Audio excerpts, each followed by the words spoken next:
News Update is brought to you by Grab somebody and tell them hello. Pure happiness will be connect to flow. Smile and cheer because that is we flow. Grab somebody and tell them hello. With your hands in the air, hands in the air, hands in the air, hands in the air. This is how we flow, yeah. Grab somebody and tell them this is how we flow. Pure happiness will be connect to flow.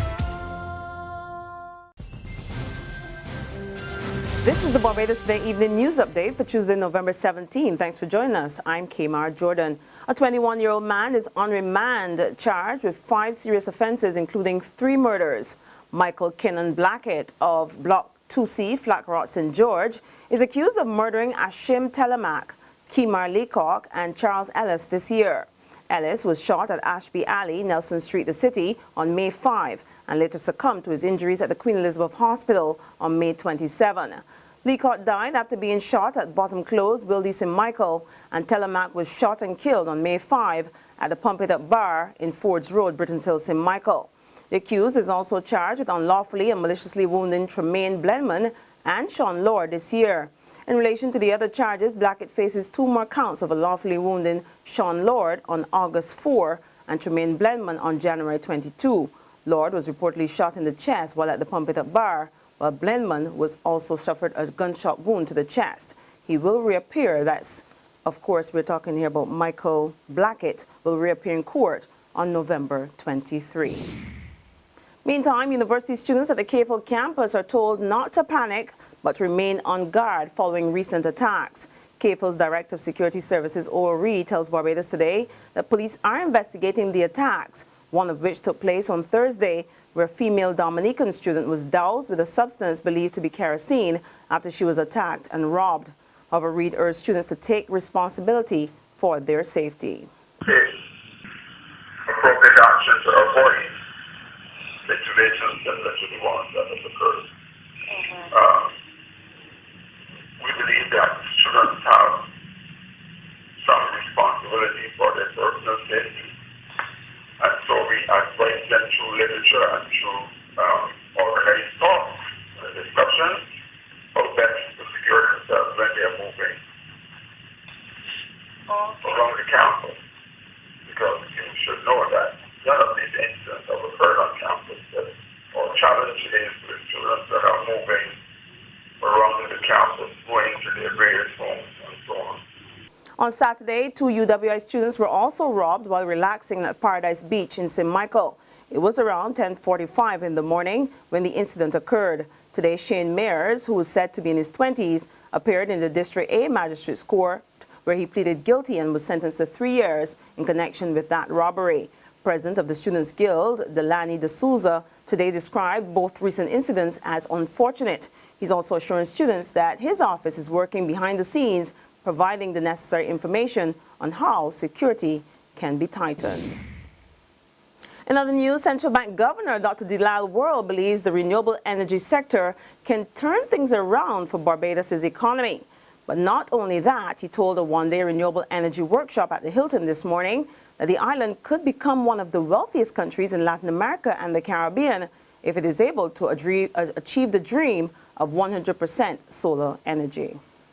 We are only at the start of this journey, and we are still a very long way from the vision of 100% renewables. There are many obstacles to overcome and many problems that are still to be solved. Today, we're going to discuss many of them.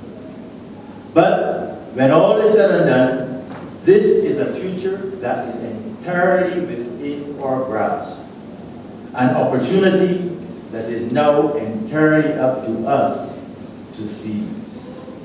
Also addressing the workshop was Acting Permanent Secretary in the Division of Energy, Jehu Wilcher. He revealed that government will soon be increasing the capacity limit of the renewable energy rider. However, he did not say by how much or when. The limit of 20 megawatts that was approved with your Trading Commission for the generation of renewable energy of electricity from renewable energy resources is expected to be increased shortly with the approval of the minister, who now has the authority to set that limit under the Electric Light and Power Act. So the concerns that have been expressed, because I think that based on the comments coming back from the utility, is that we have already reached that limit in terms of actual installed capacity as well as a number of applications that have been received. So we are actively adjusting that, and that limit is expected to be increased shortly. Former leader of the Barbados Labour Party, Owen Arthur, tells the party's top brass to stop airing its dirty laundry in public. This as the bitter standoff within the Christchurch West branch continues, with MP Dr. Maria Agard getting ready to face the National Council on 9 disciplinary charges. Describing the situation as a political tragedy, Mr. Arthur warned that the country is going through turbulent times and the BLP must show that it can manage its affairs. I say it's a political tragedy because right now there is both the appearance and the reality of a civil war in the Barbados Labour Party. And this ran out of the so-called big guns to help fight the fight is merely to allow the public to know that because of the, how you call it, the rattle of musketry, that a war is going on.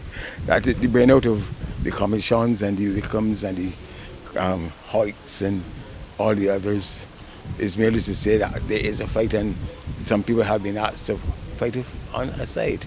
So take the matter out of the public domain, settle it quietly.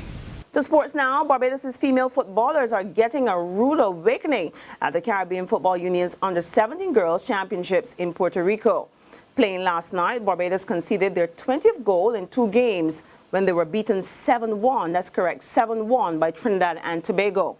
This followed a 13-0 drubbing of the Bajan Lasses by Haiti in their first game of the tournament last weekend. Trinidad and Tobago scored as early as the 4th minute through Natisha John. Goals were subsequently flowed from the boots of Alexis Fortune, Amaya Ellis, and Nia Honor, each netting twice. Shante Carrington got a consolation goal for Barbados in the 60th minute. But girls, don't give up. Just keep on going there. There's regional and international news after this short break. Secure your future, be financially strong. Since 1983, we have been there for you. A smart range of products, great tax benefits. We're the solution to your hopes and your dreams. The Barbados Workers Union Cooperative Credit Union. The Barbados Workers Union Cooperative Credit Union. Humble beginnings to smart loans, smart savings. Save smart and borrow smarter. That's the move for me. Stability, prosperity. We're the solution to your hopes and your dreams. The Barbados Workers Union Cooperative Credit Union. The Barbados Workers Union Cooperative Credit Union. To news from the Caribbean, trade unions from across the region have signaled their intention to take action over the mega deal announced yesterday by Cable and Wireless Communications and Liberty Global PLC. The unions have teamed up under the umbrella of the Regional Trade Union Federation, UNI Americas, to press their case. In a release, UNI members expressed concern about the impact on workers of the sale to Liberty Global. According to UNI, participating trade unions reported on problems with C&W in their respective countries and shared research on Liberty Global. The unions have since agreed to formulate a unified Caribbean strategy to address common concerns about C&W activities as quickly as possible. Well, we'll wait to see the outcome of those deliberations. And finally, the older brother of the world's most wanted man is urging him to surrender to police. Saila Abdul Salam is being hunted internationally for his alleged role in the Paris terror attacks last week that killed 129 people. His brother spoke to CNN.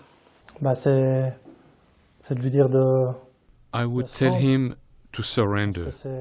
That's the best solution. To contact the authorities. I know it must be difficult to watch on TV some actions to try to find him. And you can see that Some of these actions to find him are impressive, but he must not be afraid to surrender, to explain. And that's where we end our evening update. There's more news and sports on our website at www.barbadostoday.bb. You can also subscribe to our e-paper email updates or like us on Facebook. If you're moving around Barbados this evening, you can also catch us on Izumi Media in the bus terminal, or screenplay at the supermarket or gas station near you. Also tune in to Channel 101, that's on Flow TV, or Mix 96.9 FM for all the very latest news and sports. I'm Kamar Jordan. Have a peaceful night, be safe and sound, and be sure to join Emmanuel Joseph first thing tomorrow morning.